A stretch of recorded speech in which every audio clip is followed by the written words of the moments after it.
एक बार की बात है।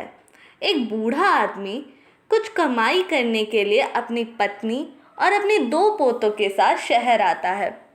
उसका बेटा और उसकी बहू एक्सीडेंट में मर चुके थे। उन दोनों बूढ़े और उसकी पत्नी का सहारा बस वो दोनों बच्चे ही थे। उनको अच्छी शिक्षा देकर वह उनको एक अच्छा इंसान बनाना चाहते थे। शहर में काफ़ी दिनों तक काम ढूंढने के बाद भी उस बूढ़े आदमी को कोई काम नहीं मिलता। आखिर में हार मानकर वो एक शाम मंदिर के सामने भीख मांगने का काम करने लगता है। ऐसे ही वो रोज़ भीख मांगता और अपने घर चलता।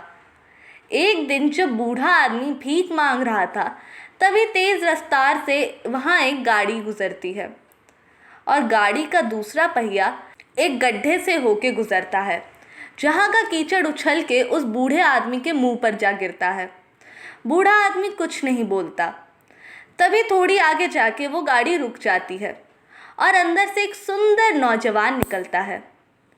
वो भागा भागा उस बूढ़े आदमी के पास आता है और अपनी जेब से अपना रुमाल निकालकर उनका मुंह साफ करता है और उस रुमाल को फिर से अपनी जेब में डाल देता है।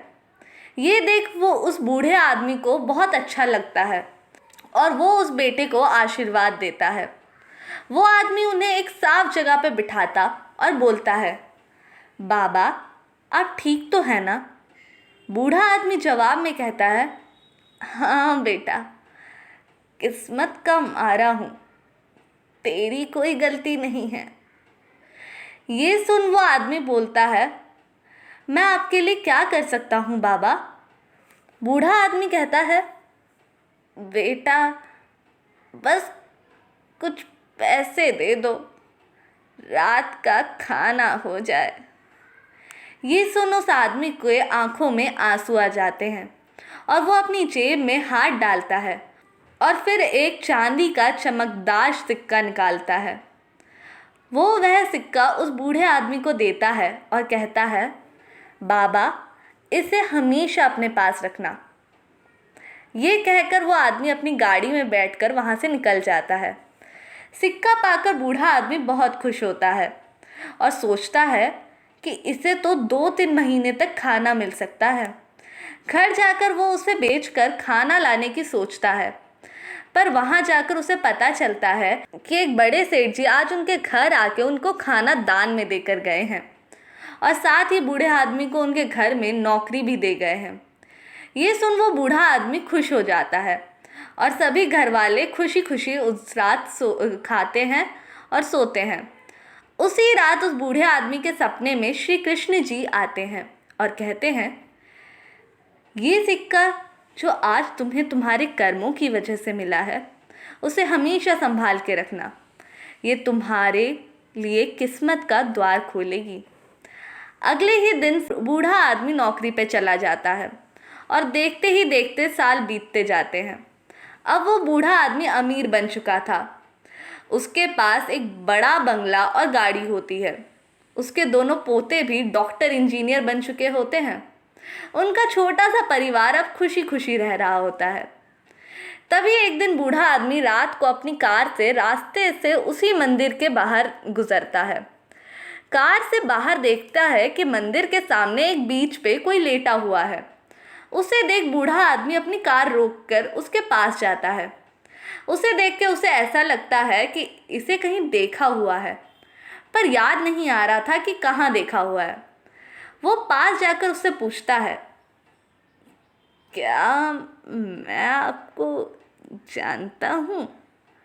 वो व्यक्ति उठकर बैठता है और उस बूढ़े आदमी की तरफ देख के कुछ सोचने की कोशिश करता है और तभी थोड़ी ही देर में वो कहता है, बाबा आप कैसे हो? बूढ़ा आदमी बाबा सुनते ही उसे पहचान जाता है कि ये वही नौजवान है जो उस दिन उन्हें मिला था, जिसकी वजह से आज वो इतने अमीर है। पर इसकी हालत आज ऐसी क्यों? बूढ़ा आदमी ये बात मन ही मन सोचता है और फिर उससे पूछता है, आप यहाँ कैसे, इस हालत में? तभी वो आदमी बताता है, बाबा उस दिन जो सिक्का मैंने आपको दान में दिया था, वो मेरे पूर्वजों का था। उसके जाते ही सब खत्म हो गया। बैड लक मेरे घर में आ गया। अब ना मेरा कोई परिवार है, ना कोई घर। ये बात सुन बूढ़ा आदमी कहता है, नहीं बेटा, आज उसी सिक्के ने तुम्हें दोबारा जीवन दान दिया है, मुझसे मिलवाया।